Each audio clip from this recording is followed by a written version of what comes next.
My son and daughter-in-law were throwing my 67th birthday party. My wife whispered, "Grab your bag. We're leaving now. Act like nothing's wrong." I thought she was joking until she locked the car doors and said, "Something's very, very wrong. Look at this."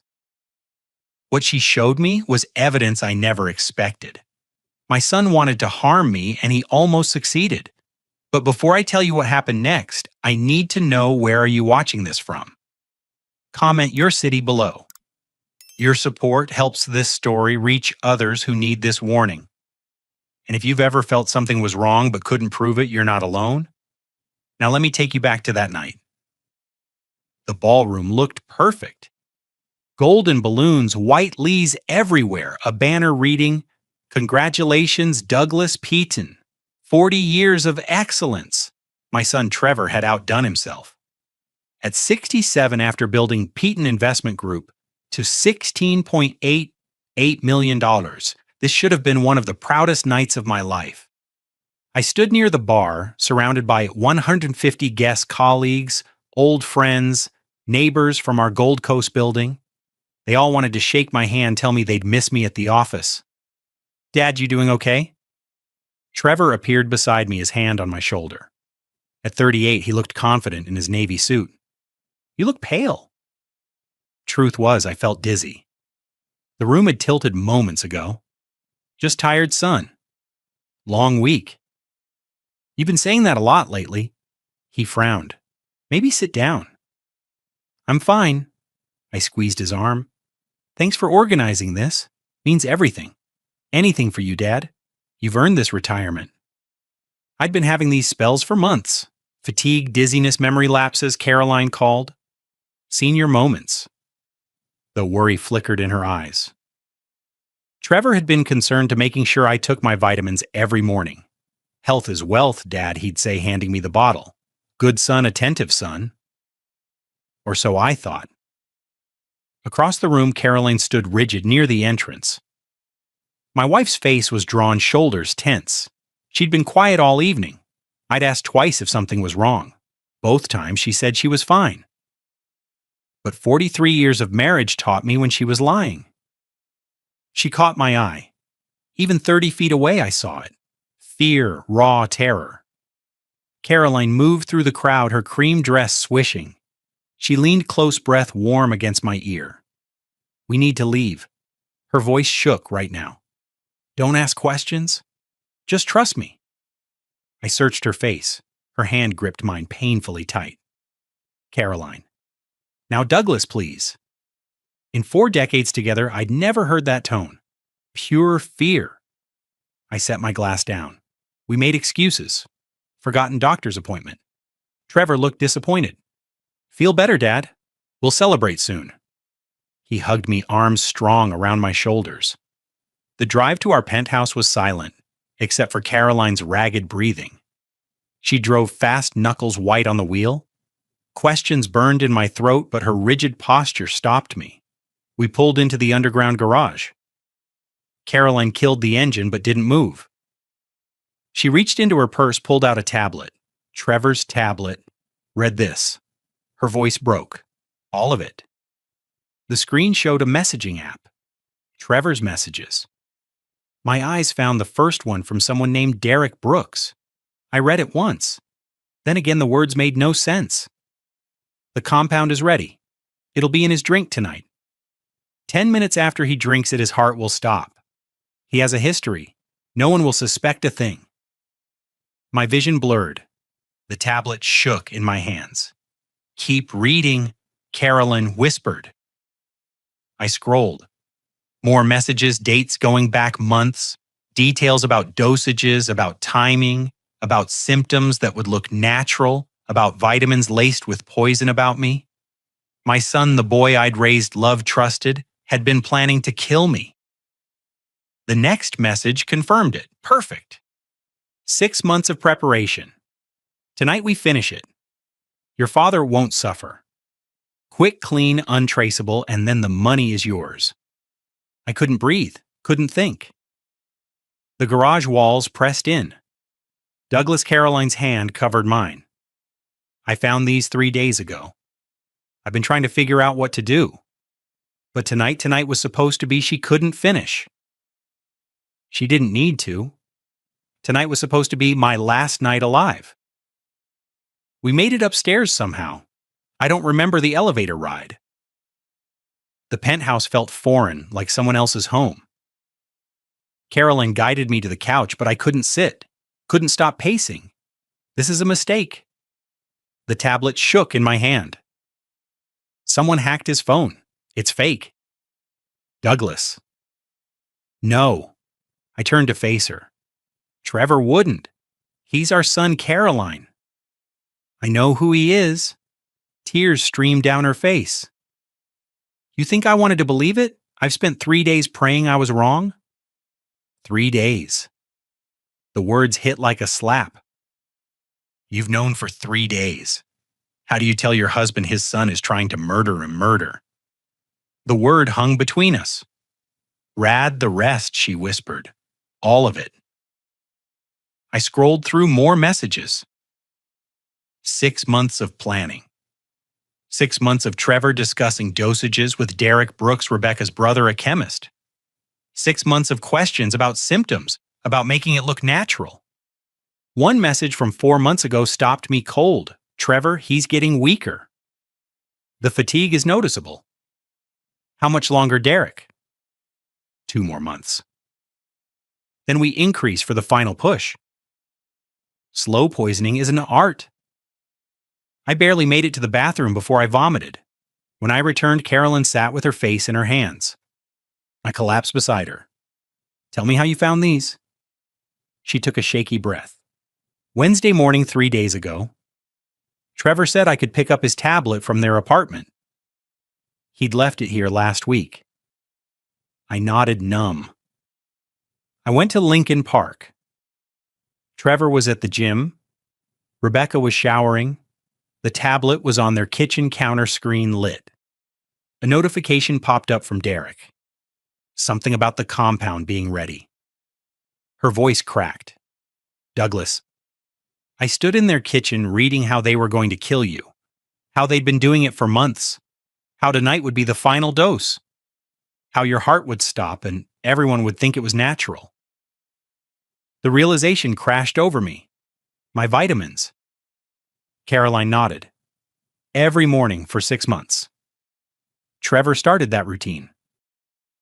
Remember said you needed to be healthier for retirement. Health is wealth, Dad.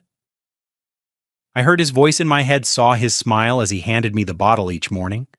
My son had been killing me with a smile. I took pictures with my phone.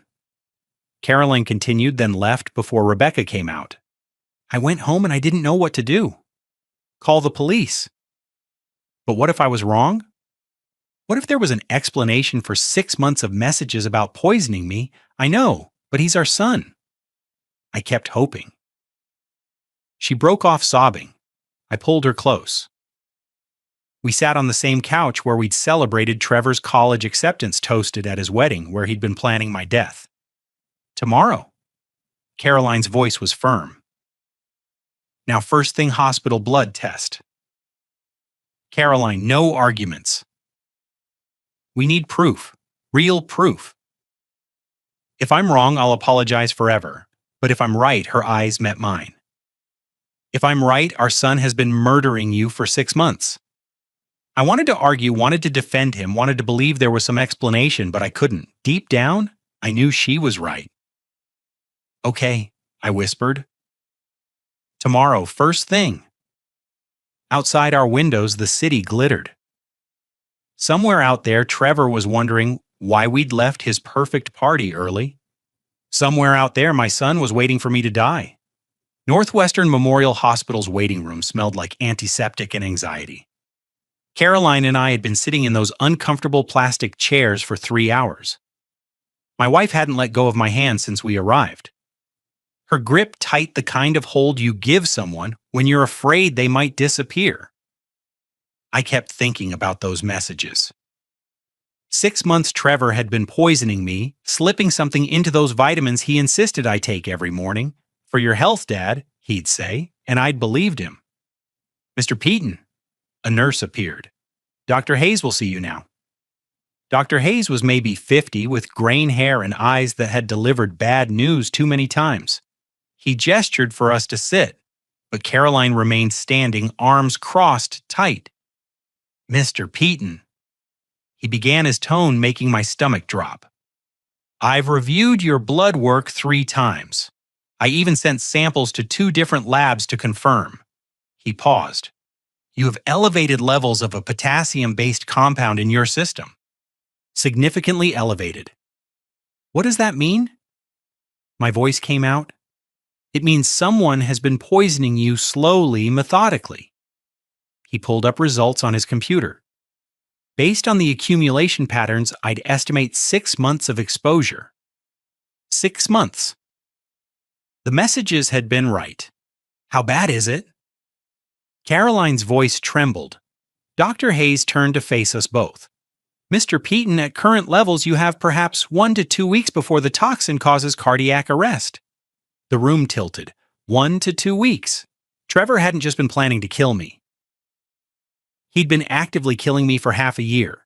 Every morning when he handed me those vitamins, every concerned phone call checking on my health, he'd been counting down to my death.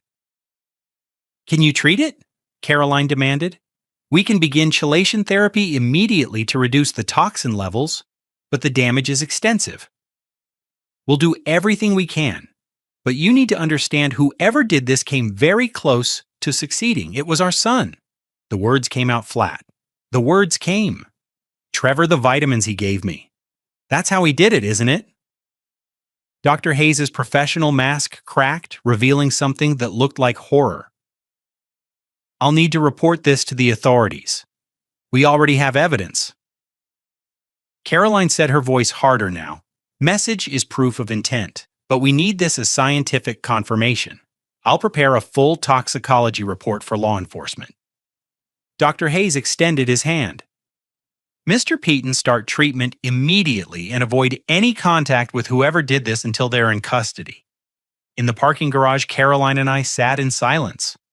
Around us, Chicago carried on cars, honking people, rushing the world, spinning forward, while mine had ground to a halt. My son had poisoned me. My son had looked me in the eyes every morning for 6 months and handed me death in a pill bottle. What do we do now? Caroline finally asked. I looked down at my hands, the same hands that had held Trevor when he was born, taught him to throw a baseball, shaking his hand when he joined my company. They were shaking now. Now I turned to my wife. And for the first time since reading those messages, I felt something other than shock. I felt rage. Cold, clear, focused rage. Now we fight back.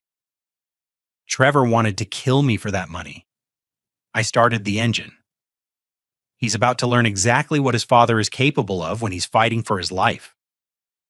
We had 1 week, maybe 2, but it would be enough. Thursday afternoon, Caroline and I sat across from Raymond Foster in his downtown Chicago office. The lawyer was 65, silver-haired, with the kind of steady presence that came from decades of handling family cases gone wrong. His office overlooked Michigan Avenue, the city carrying on below like nothing had changed. Mr. Peaton, Raymond said, studying the messages Caroline had forwarded, "These are damning, but they won't hold up in court." Obtained without a warrant from Trevor's personal device, any defense attorney gets them thrown out, so he walks free. Bitterness flooded my voice. Not if we do this right. We need legally obtained evidence. Raymond leaned forward. We set a trap. Invite them to dinner at your home. Your property means we can legally record everything. If Trevor attempts to poison you again, we have him. He pressed his intercom. Send in Paul Henderson. The man who entered was maybe 52, solid build, with alert eyes that had spent years reading people.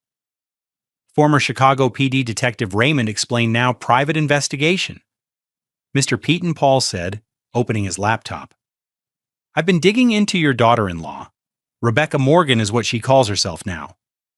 4 years ago, she was Nicole Patterson. Caroline's hand tightened on mine. Paul pulled up a police report.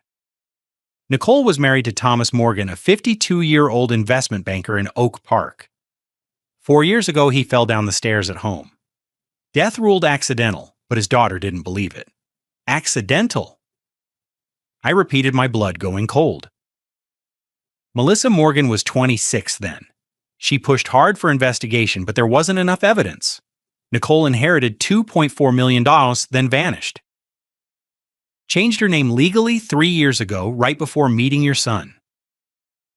I stared at Thomas Morgan's photo on screen, a smiling man at some family gathering, never suspecting his young wife was planning his death, just like I hadn't suspected Trevor. She's done this before, I said slowly. Or Trevor knew exactly what he was getting. Raymond interjected. Those messages mention her understanding the situation. What if he chose her specifically because she had experience? The room tilted. My son deliberately partnering with a killer. There's more, Paul continued. Derek Brooks works at MedChem Labs.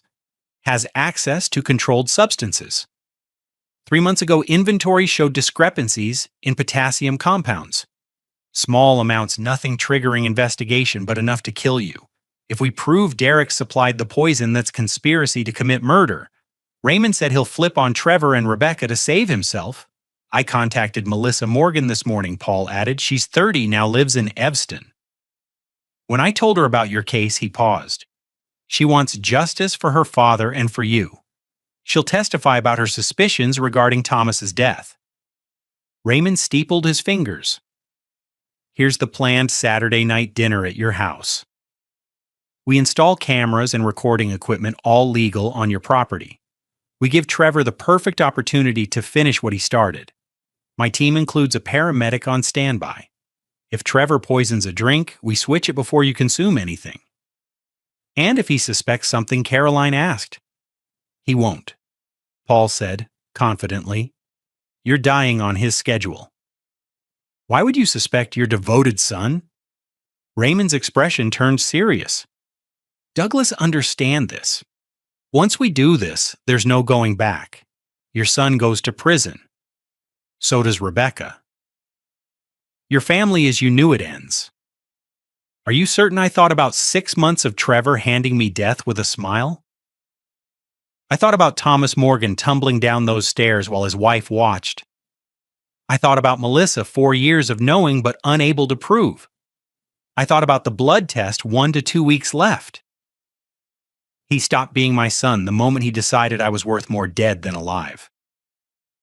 My voice came out steady cold. We have 6 days. Let's make them count. Raymond nodded. Then let's get to work. Friday morning, an unmarked van pulled into our Gold Coast driveway. Paul Henderson's team worked quickly, transforming our home into a surveillance grid. 8 cameras, Paul explained. Living room, dining room, kitchen pinhole lenses, invisible audio in the light fixtures. He handed me a device. This connects to monitors in the van. Raymond and I watch everything real time. And the medical team, I asked, paramedic van 2 houses down Wednesday night. Dr. Hayes' colleague inside with chelation drugs and cardiac equipment. If Trevor gets poison into your system, we have 90 seconds. By afternoon, our home looked normal. Nothing betrayed the cameras, the microphones, but I felt them constantly. Saturday and Sunday blurred into rehearsal. Caroline and I practiced the switch 100 times. Me reaching for the whiskey, her accidentally knocking it over, substituting an identical glass. It has to look natural. Raymond coached. Trevor's smart. If he suspects setup, he walks. By Sunday night, the motion was muscle memory. Monday morning, I picked up my phone. My hand shook, scrolling to Trevor's number. 6 months of I love you, Dad. Text stared back. 6 months of lies. He answered on the second ring. Dad, how are you feeling? Dying thanks to you. Tired son. Can you and Rebecca come to dinner Wednesday? Just the 4 of us. I've been thinking about family. Silence then. Of course, Dad. What time 7:00? We'll be there. Family is what matters, Dad. I hung up before I said something I'd regret. The next 2 days crawled. I continued chylation treatments at Northwestern Memorial. Dr. Hayes monitoring my levels. The poison was diminishing, but slowly. Tuesday night, I barely slept. At 3 a.m., Caroline whispered, "We can still call this off and watch him walk on a technicality." I stared at the ceiling. "No, we finished this." Wednesday arrived with cruel normalcy. The sun rose over Lake Michigan. Chicago went about its business, and I prepared to have dinner with my son, knowing he planned to kill me. Paul called at noon. Equipment check complete. Cameras, operational medical team briefed. We're ready. So am I. I lied. Caroline spent the afternoon cooking real pot roast, real mashed potatoes. The smells filling our house were achingly familiar reminders of 1,000 family dinners when I'd believed my son loved me. By 6:30 p.m., everything was ready. Paul's van sat 3 houses down. The paramedic team waited around the corner. 8 cameras watched our dining room. Carolyn finished setting the table. She'd placed the marked whiskey glass at my seat. An identical backup sat within reach, ready for the switch. I checked my watch. 6:45 p.m. "You look pale," Caroline said softly. "I'm about to have dinner with my son while he tries to murder me." I attempted to smile. Pale seems appropriate. She took my face in her hands. "We're going to end this tonight." My watch read 650. I walked to the window, watching for headlights. Somewhere nearby, a paramedic checked equipment. In a van down the street, cameras prepared to record my son's betrayal. In this dining room, a marked glass waited. The doorbell would ring soon. Trevor would smile, hug me, ask how I was feeling, and then he'd try to finish what he started 6 months ago. I poured myself bourbon, real clean, untainted, and waited for my son to arrive. At exactly $700, the doorbell rang. Trevor stood there with Rebecca, both dressed for celebration. My son wore a navy blazer, that confident smile I'd once been proud of. Rebecca looked elegant in a black dress, eyes bright with anticipation. Dad. Trevor hugged me. I forced myself not to recoil. "You look good." "No thanks to you." "Some days are better than others." Caroline emerged from the kitchen. "Trevor, Rebecca, so glad you could make it." We settled in the living room with small talk that felt like swallowing glass. Trevor asked about my health, my retirement, the future of the estate. Rebecca's hand occasionally touched his arm.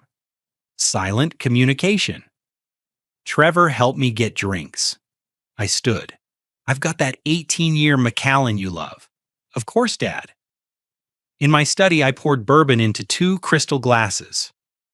Above us, a pinhole camera recorded everything. My hands were steady despite my hammering heart. "I've been thinking about what you said," Trevor said casually. "About family being what matters. Everything I've built was for family." I set down the bottle. "I'll be right back." Forgot the ice. I stepped into the hallway, leaving Trevor alone with the glasses for exactly 10 seconds. 10 seconds for my son to make his choice. When I returned with ice, Trevor stood by the window, hands in pockets. The glasses sat on my desk, amber liquid catching light. I dropped ice into both glasses, handed one to Trevor. We returned to the dining room where Caroline had set out pot roast. The marked whiskey glass sat at my place. Trevor raised his glass.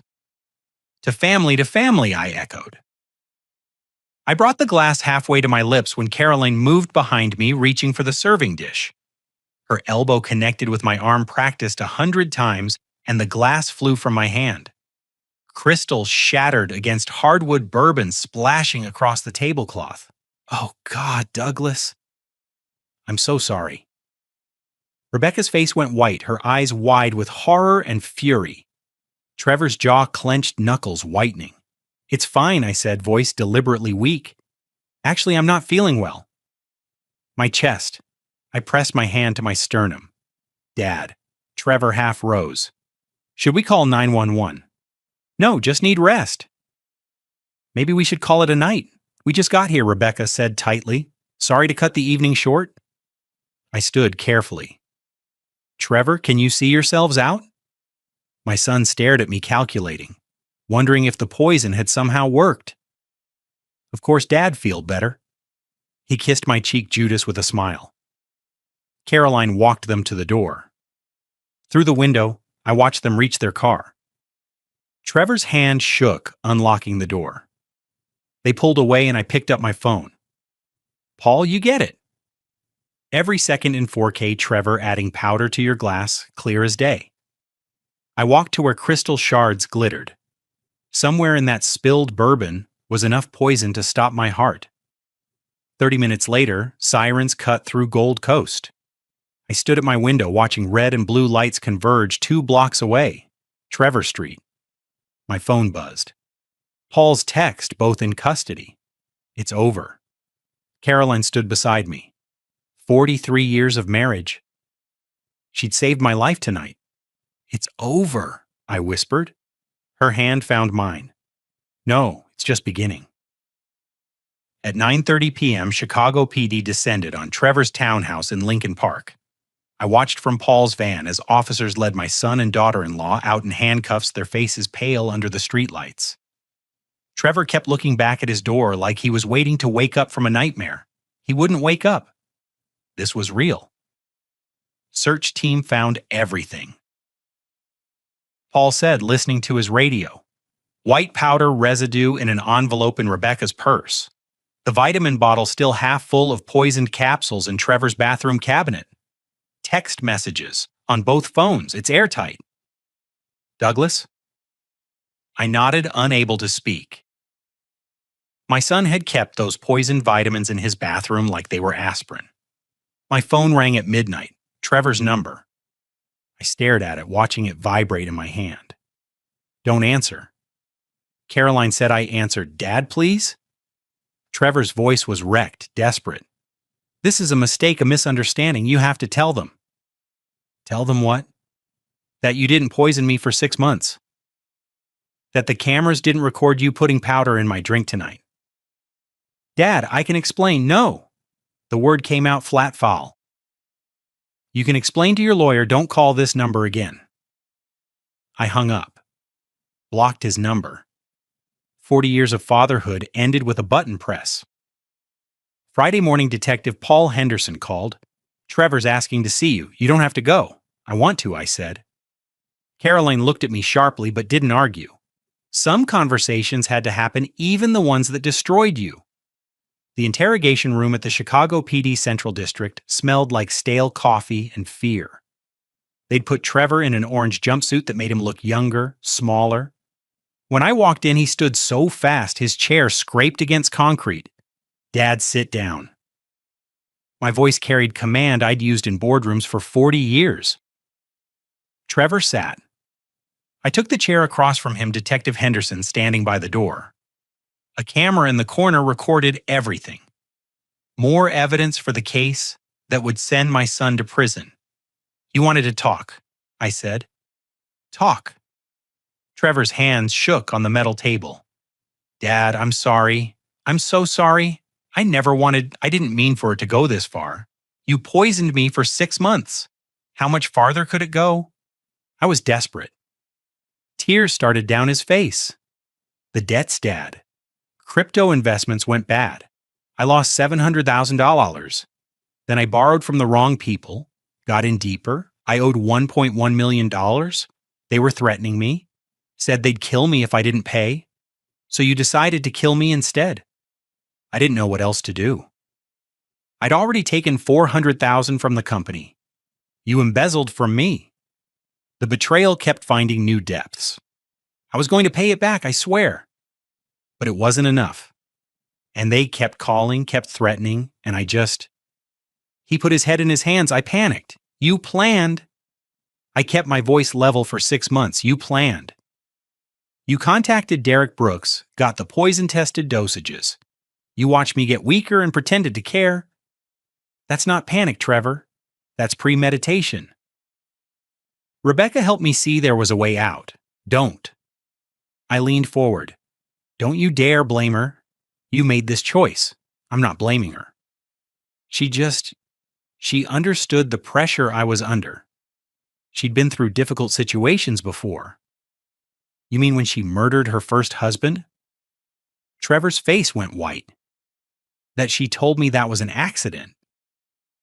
And you believed her?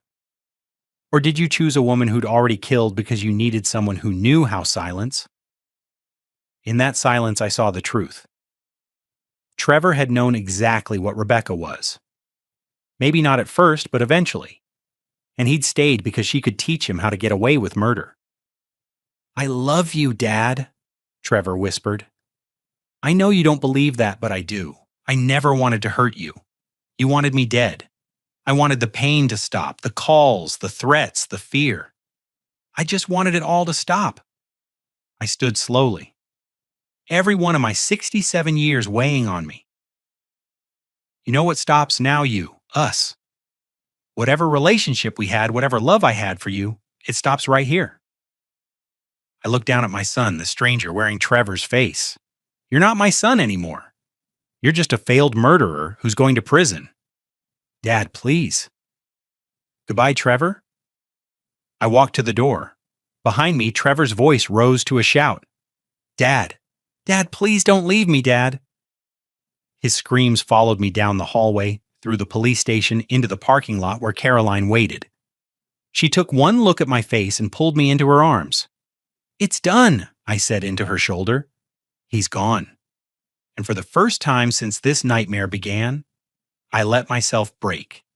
6 months later, I sat in Cook County Criminal Courthouse, watching my son stand trial for attempting to murder me. Judge Nathan Fitzgerald presided silver-haired and stern. The People versus Trevor Peaton and Rebecca Morgan. Charges conspiracy to commit murder, attempted murder, and first-degree murder of Thomas Morgan. District Attorney Charles Norton stood.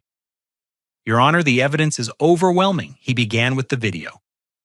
On screens throughout the courtroom, we watched Trevor in my study glancing toward the door, then pulling an envelope from his pocket, white powder into my whiskey glass. 10 seconds in crystal clear 4K. Gasps rippled through the gallery. Trevor stared at the table, face pale.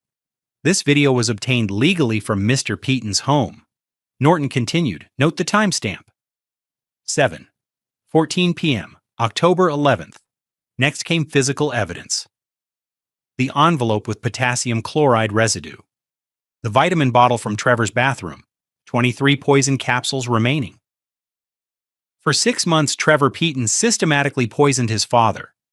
Norton said, each vitamin brought Douglas Peaton closer to cardiac arrest. Dr. Hayes testified about my blood work about how close I'd come to death. Days, maybe hours. Then Norton dropped the bomb. Thomas Morgan died 4 years ago, in what was ruled accidental 6 months ago. Based on new evidence, his body was exhumed. Photos appeared. Forensic reports, bone samples, arsenic, massive quantities. Thomas Morgan was poisoned over months, and the person who inherited $2.4 million he pointed. Rebecca Morgan, then Nicole Patterson. Melissa Morgan took the stand, tears streaming. My father was healthy until Nicole came. Within 6 months, he was weak, dizzy. She convinced him to change his will. 2 weeks later, he fell. Her voice broke. I always knew she killed him. The evidence was crushing. Messages between Trevor and Derek, Derek's confession, 8 years for testimony. Lab records. Financial records showing Trevor's $1.1 million debt, $400,000 embezzlement. Then came the turning point. Trevor took the stand. Mr. Peaton, his lawyer, began, explain your relationship with Rebecca Morgan. Trevor looked at Rebecca, then the jury. She manipulated me. The poison, the plan, it was her idea. She'd done it before. She threatened me. Said if I didn't help, she'd destroy me. The courtroom erupted. Rebecca lunged up, screaming, "You liar! It was your idea, you contacted Derek. Order." Judge Fitzgerald's gavel cracked. Norton smiled grimly, reading from his phone. Text from Trevor Peaton to Derek Brooks, April 3rd. I need something that causes heart attacks. My father has a condition. No one will question it. April 3rd. Your Honor, 3 months before Rebecca knew about the plan, Trevor's face crumbled. Rebecca stared at him with pure hatred. The jury deliberated 40 minutes. On all counts, the forewoman announced guilty. Judge Fitzgerald's voice was ice. Trevor Peaton, 22 years. Rebecca Morgan, 35 years, 20 for Thomas Morgan's murder. 15 for conspiracy against Douglas Peaton. Derek Brooks, 8 years. Trevor turned, finding me in the crowd. Dad, please. I stood and walked out. Behind me, his voice rose to desperate shouting. I didn't look back. In the hallway, Melissa found me. Thank you. For 4 years, no one believed me. You gave my father justice. Carolyn's arm around me was the only thing keeping me upright. 22 years. Trevor would be 60 when he got out. Let's go home, Carolyn said softly. We walked out into Chicago's sunlight, leaving the courthouse behind. 1 year after the trial, I turned 68 in a small apartment in Evanston overlooking Lake Michigan. No retirement party this time, just Caroline, a quiet dinner, and the sound of waves. It was everything I needed. We'd sold the Gold Coast house. Too Many Ghosts sold Peaton Investment Group to $16.88 million. All donated half to organizations supporting elderly financial abuse victims, half to the Thomas Morgan Foundation, established by Melissa to help families investigate suspicious deaths. The money that nearly got me killed now protected others. Trevor's letters started arriving 3 months into his sentence, one every month like clockwork. Dad, I'm getting help. Therapy. I understand now what I did. Dad, I think about you every day. I'm sorry, Dad. Please write back, just once. I read them all, never responded. The letters sat in a drawer unread by anyone but me. On a cool November afternoon, Judith Palmer visited Caroline's friend from book club. We sat on my balcony watching sailboats drift across gray water. Have you forgiven him? She asked. I thought about it, really thought. I'm learning to forgive myself, I said finally. For not seeing who he'd become. For trusting blindly, I paused. But Trevor, I don't know if I can. Forgiveness isn't mandatory, Judith said gently. Survival is. That evening, Caroline and I walked along the lakefront. November wind cut through our jackets, but neither of us wanted to go inside. What did you learn from all this? She asked. I watched the water, thinking about Trevor handing me those vitamins every morning, about Rebecca's calculated smile, about realizing my own son wanted me dead. I learned that love doesn't justify betrayal, I said slowly.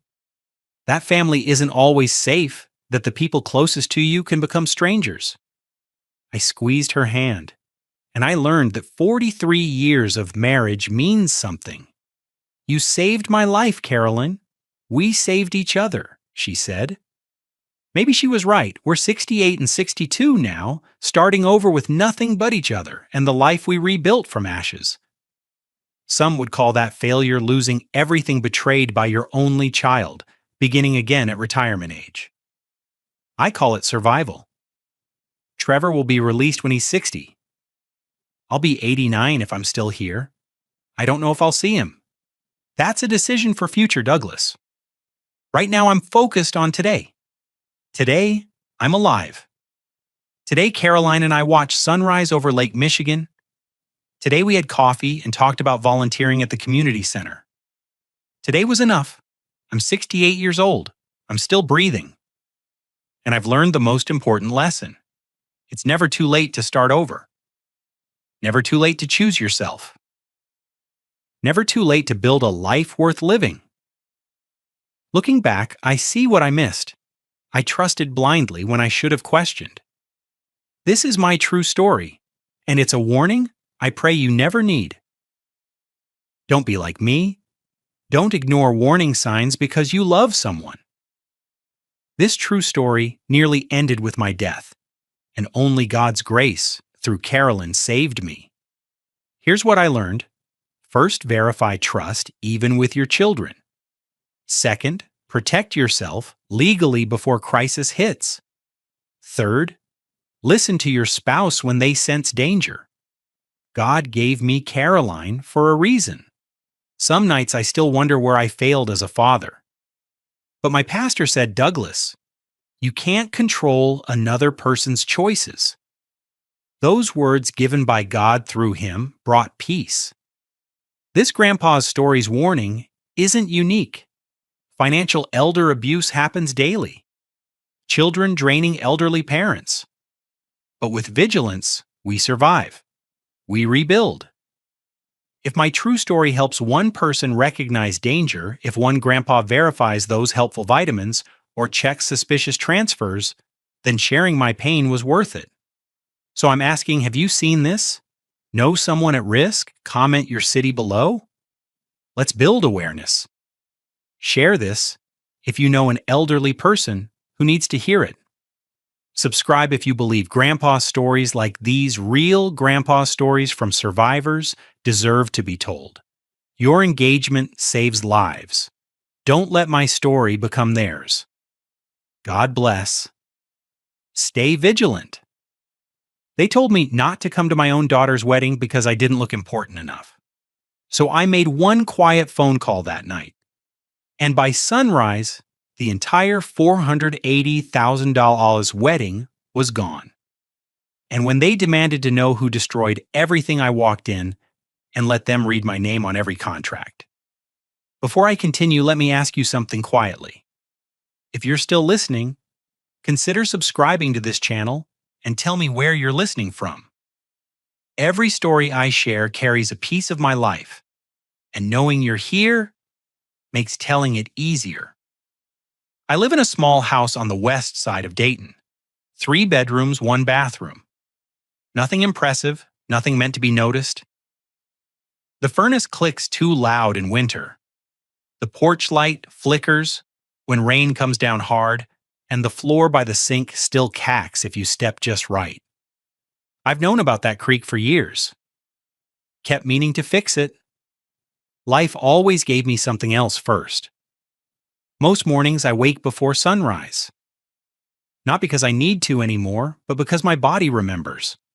40 years of loading docks and early shifts leave their mark.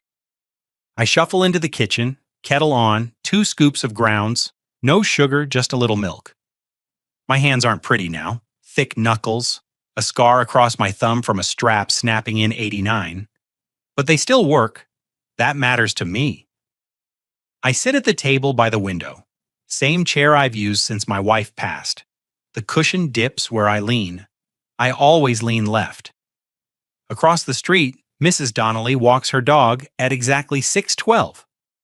Every morning the dog pulls. She pretends not to notice. Life settles into patterns when you let it. Around here, people know me as Walter Reed, retired freight supervisor, drives an old pickup, still mows his own lawn. They wave when I pass. Sometimes they stop to talk. No one ever looks twice, and that's exactly how I wanted it. What they don't see. What my daughter never saw was the quiet exit I made years ago. When I sold my logistics firm, I didn't throw a party. Didn't buy a condo in Florida. Didn't change my life at all. I folded the money behind a holding company. Kept my name off everything. Then went right back to living small. Not because I was ashamed, because I was afraid. Afraid that if my daughter knew, she'd stop seeing me as her father and start seeing me as a solution. Her name is Lena. As a kid, she was all elbows and opinions. Smart, curious, always asking why. I raised her alone after her mother died, packed lunches, sat through dance recital, worked double shifts to keep the lights on. Some nights I came home so tired, I slept sitting up in the chair. But I never missed her birthday, not once. When she graduated college, I cried in the car. Didn't tell anyone. I was proud of her. I still am. Or I was. She met Evan Clark 2 years ago at a networking event. That should have told me something. Evan talks fast, always has a phone in his hand, always between calls. He wears confidence like a jacket. Looks good from far away. Starts to itch if you get too close.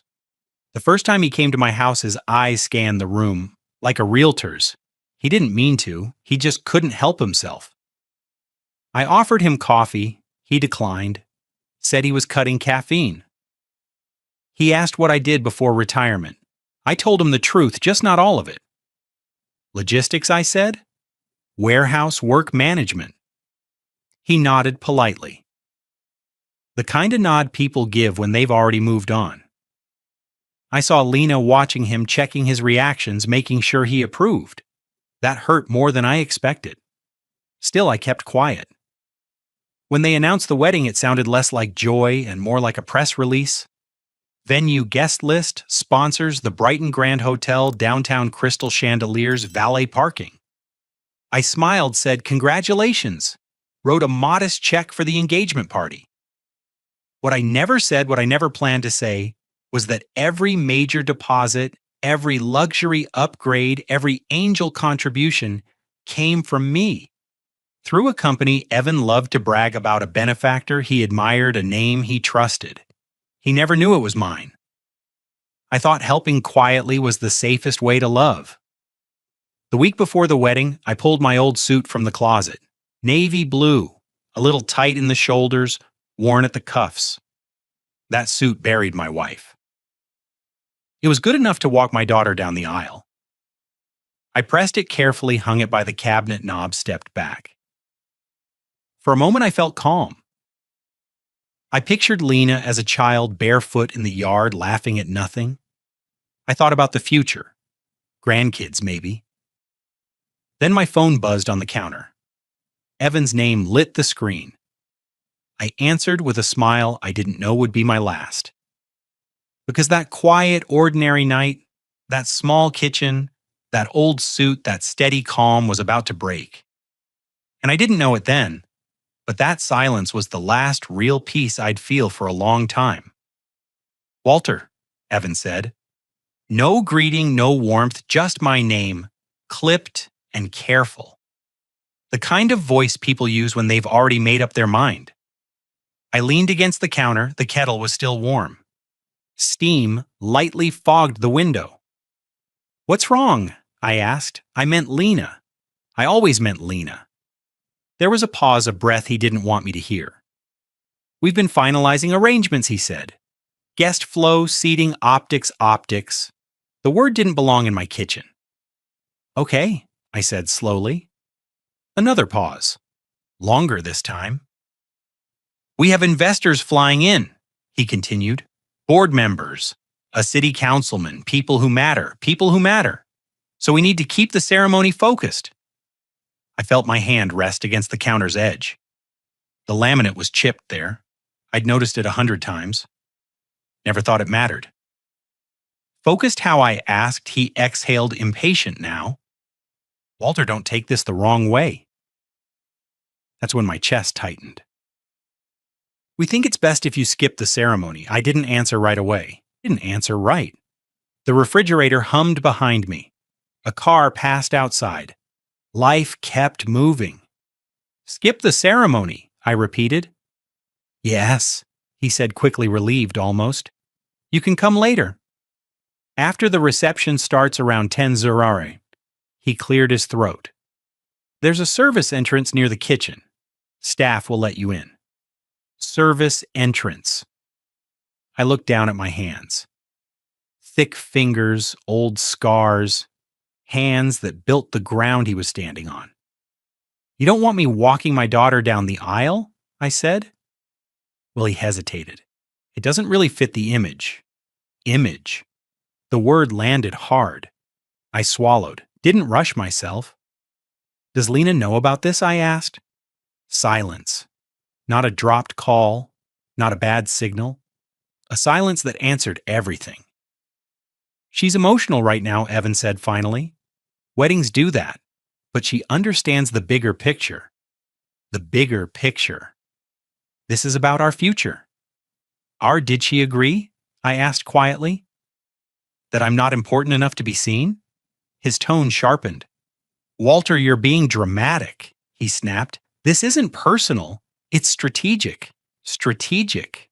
I closed my eyes. I saw Lena at 8 years old holding my hand at her mother's funeral, her fingers shaking her grip tight. I opened my eyes again. So I wait until 10 I said. Come in through the back, smile. Say hello once the important people leave. Yes, he said. That's the compromise. Something shifted then. Not anger. Something colder. Don't call Lena tonight, he added. You'll only upset her. And then he hung up. Just like that, I stood there for a long time. Didn't move. The suit still hung from the cabinet knob. The fabric caught the light. I reached out, ran my fingers along the sleeve, cheap cloth, worn thread honest. I didn't shout, didn't throw the phone. I poured a glass of water, took one slow sip. I wasn't heartbroken. I was done pretending. I walked to the small desk in the hallway, opened the drawer. Inside was a yellow notepad, a pen, and a business card. Martin Hale, attorney, the only man who knew everything. I dialed. He answered on the second ring. Walter, everything ready for tomorrow? No, I said. My voice surprised me, steady flat. We need to stop everything. There was a pause, the kind that weighs consequences. Stopping everything means everything he said. I know. The venue, the vendors, the funding, his company? Yes. And Lena will feel this. I know. I looked back at the suit. They only want important people, I said. So let's remind them who decides what importance costs. Another pause, then quietly understood. I want it frozen tonight, I said. Every line, every contract, no delays. It will be messy, Martin warned. By morning, I said there won't be a wedding. I hung up. I folded the suit carefully, placed it back in the closet. Then I made a sandwich, washed the plate, turned off the lights. I went to bed early, slept deeper than I had in years. At dawn, I woke without an alarm. The sky was pale calm. My phone was already buzzing missed calls, voicemails stacking up. I didn't listen. I made coffee, sat down, and as the sun rose, the world they built on my silence began to fall apart. But that wasn't the worst part. The worst part was still coming, because once respect is withdrawn, it doesn't beg to return. And that's when I knew I would not stay silent. The phone kept vibrating on the table. I let it. The coffee cooled in my mug. I didn't touch it. Outside, the neighborhood woke up like any other day. A trash truck groaned down the street. A dog barked at nothing in particular. Someone fought with an engine that wouldn't turn over. My world stayed still. I finally picked up the phone around 8. 23 missed calls, messages stacked tight with panic from Evan, from Lena, from numbers I didn't recognize. I didn't open any of them. Instead, I walked through the house slowly, as if I were seeing it for the first time. The dent in the hallway wall from when Lena slammed her bedroom door at 16. The crooked bookshelf I built myself solid even when it leaned. The photo by the window, her graduation day. She's smiling wide. I'm just outside the frame. I was always behind the camera. I sat on the edge of the bed. The mattress sighed under my weight. For a moment, doubt crept in. Maybe I went too far. Maybe I should have called her first, explained. But then Evan's voice came back to me. Service entrance optics and Lena's silence. I let the doubt pass. By noon, the truth was everywhere. The Brighton Grand canceled the ballroom. Catering trucks turned around mid-route. The string quartet never unloaded their cases. Credit cards declined, deposits reversed, emails bounced back unanswered. Guests arrived dressed for celebration and found locked doors and confused staff whispering behind desks. I wasn't there. I didn't need to be. Around 2 in the afternoon, Lena called again. This time I answered. "Dad?" she said. Her voice was sharp, not frightened, angry. "What did you do?" I closed my eyes. I made things honest. "I said you ruined everything," she snapped. "Do you have any idea how humiliating this is? Humiliating? The word sat heavy in my chest. "They're laughing at us," she said.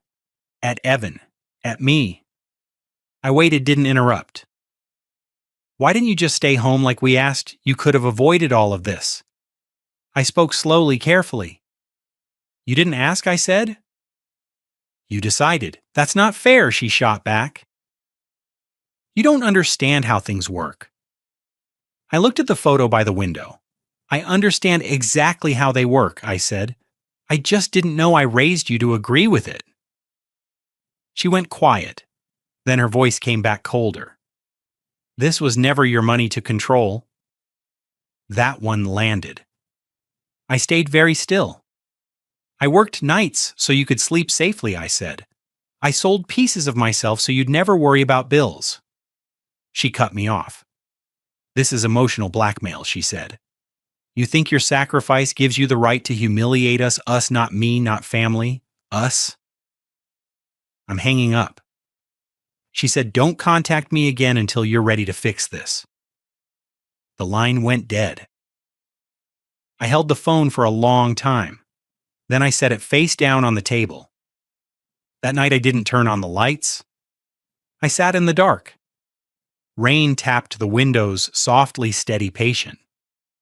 I thought about Lena as a little girl, how she used to crawl into my bed during storms, how she'd whisper, "Don't let go."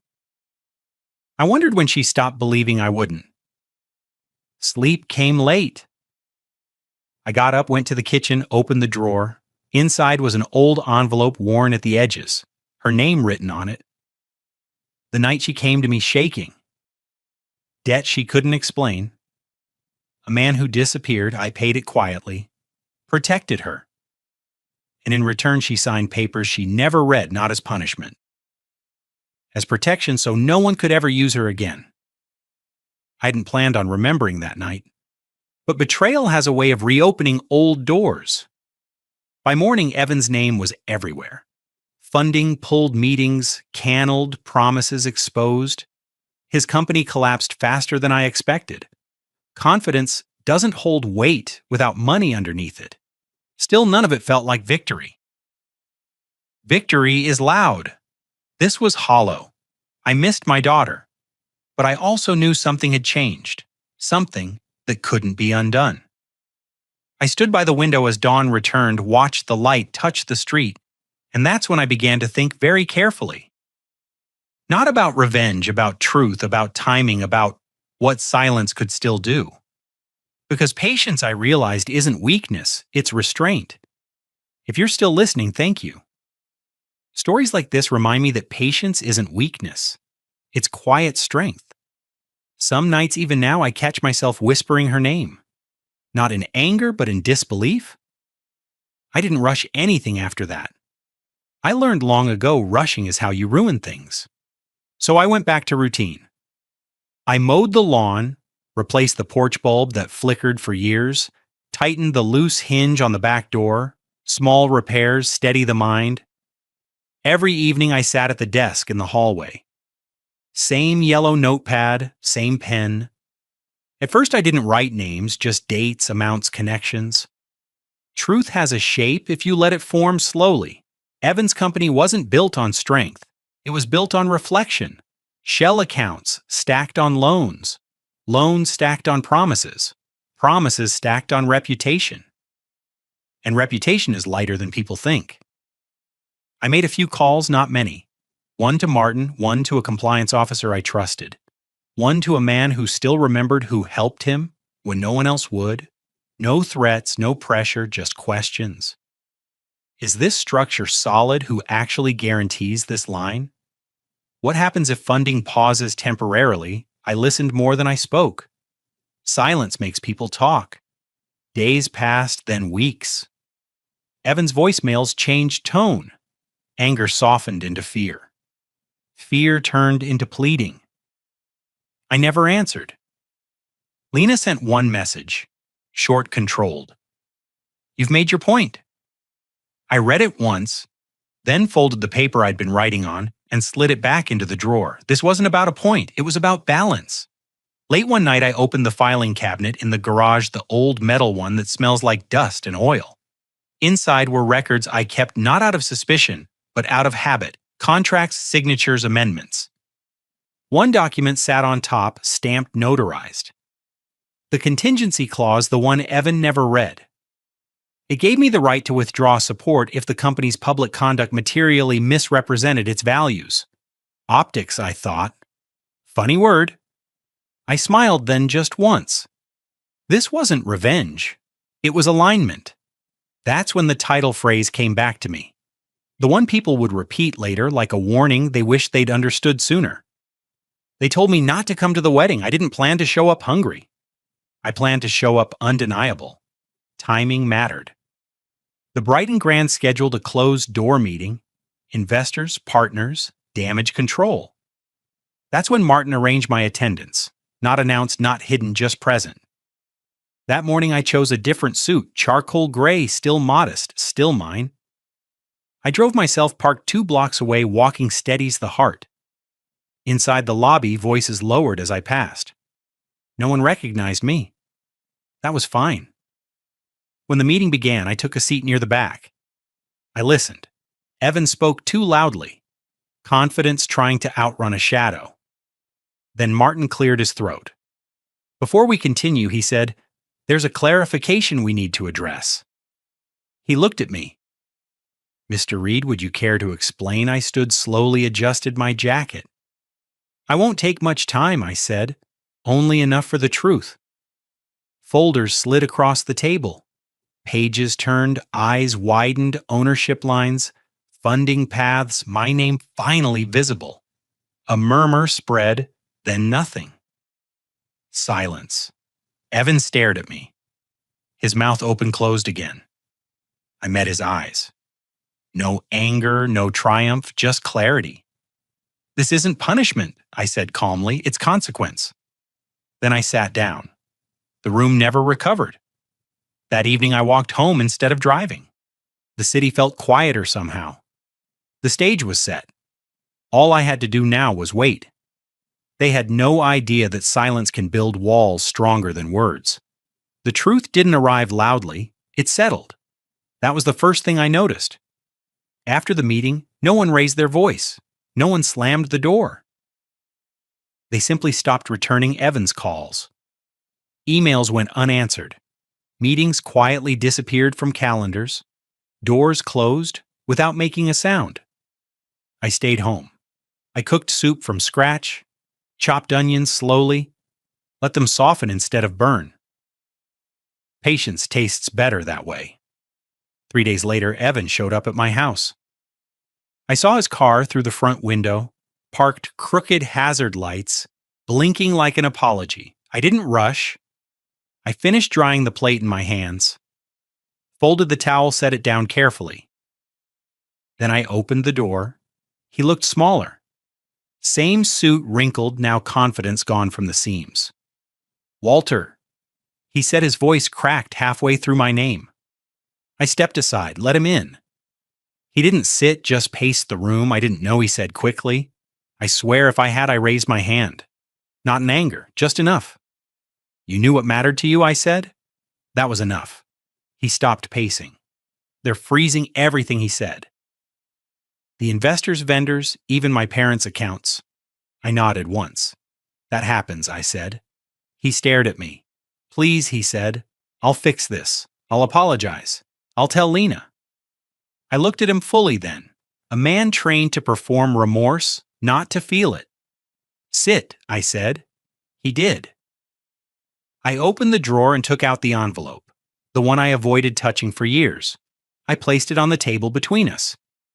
"What's that?" he asked. "A reminder," I said. He opened it. Reed color drained from his face. "The structure, the signatures, the clause. You own everything," he whispered. "No," I corrected gently. "I protected it." He looked up. "What do you want?" he asked. I leaned back in my chair. "I want you to tell the truth," I said. "To the investors, the press?" Lena, his jaw tightened. "And if I don't," I waited. Outside, a bird landed on the porch rail, tilted its head, then flew away. "Then the silence continues," I said. He nodded slowly. That night, statements were released. Funding officially withdrawn. They called it strategic misalignment. The next morning, Lena came. She stood in the doorway, arms crossed, eyes red but dry. I protected myself, I replied. That wasn't your wedding, she said. It was mine, I exhaled. You didn't want me there? I said quietly. You made that clear. She looked away. He lied to me, she said. So did you, I replied. About me. Her breath caught. I thought you were weak, she admitted. I thought I'd outgrown you. I nodded. That happens, I said. But it doesn't excuse forgetting who carried you when you couldn't stand, she cried then quietly. Not for the wedding, for the distance. She reached for my hand. I let her touch it briefly. Then I pulled back. Not yet, I said. Weeks later, the investigation became public. Financial misrepresentation, family involvement. Evan's parents were charged. His name appeared in filings. One night he tried to break into my garage. The camera caught everything. The crowbar, the panic. He was arrested 2 blocks away. In court, he told them everything, including things Lena never knew. The sentence wasn't long, but it was final. I didn't attend. When the news broke, Lena called. I don't have anyone, she said, her voice smaller now. I know, I said. Can I come home? She asked. I looked around the living room, the chair by the window, the photo on the shelf. I love you, I said, but saving you again would break us both. There was a long silence. Then she whispered, I understand. And in that silence, I finally felt free. Because sometimes the loudest moment in life is when you choose to say nothing at all. These days, my mornings move slower. I wake when the light reaches the wall, not when my body jolts me awake. I make coffee, sit by the window, watch people hurry past without needing to follow. Lena writes sometimes short messages, careful words, updates about work, about learning how to stand on her own. I read everyone. I don't always answer. That choice still weighs on me, but it also keeps me steady. I learned something late in life, something I wish I'd understood sooner. Love isn't proven by how often you rescue someone. Sometimes it's proven by knowing when to step back and let them feel the ground for themselves. People ask if I regret it, if I wish I'd done things differently. If I feel victorious, I don't feel victorious. I feel finished. They told me not to come to the wedding. At the time, that felt like rejection. Now I see it differently. Now I see it. It was a doorway, one I needed to walk through alone. Respect isn't demanded. It isn't bought. And it isn't inherited.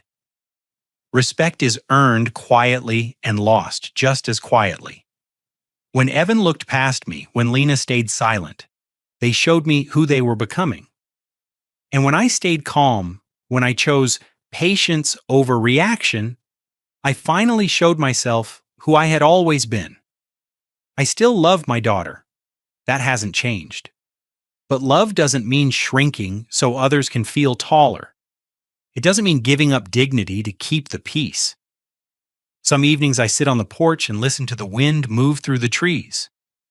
I think about my wife, about the years that shaped me, about the man I became when no one was watching. I sleep well now. Maybe justice isn't loud. Maybe it isn't fast. Maybe it doesn't clap when it arrives. Maybe justice is simply this: being able to sit in silence without feeling small. That's the peace I earned. That's the truth I carried for years before I finally let it speak. If this were your story, what would you have done?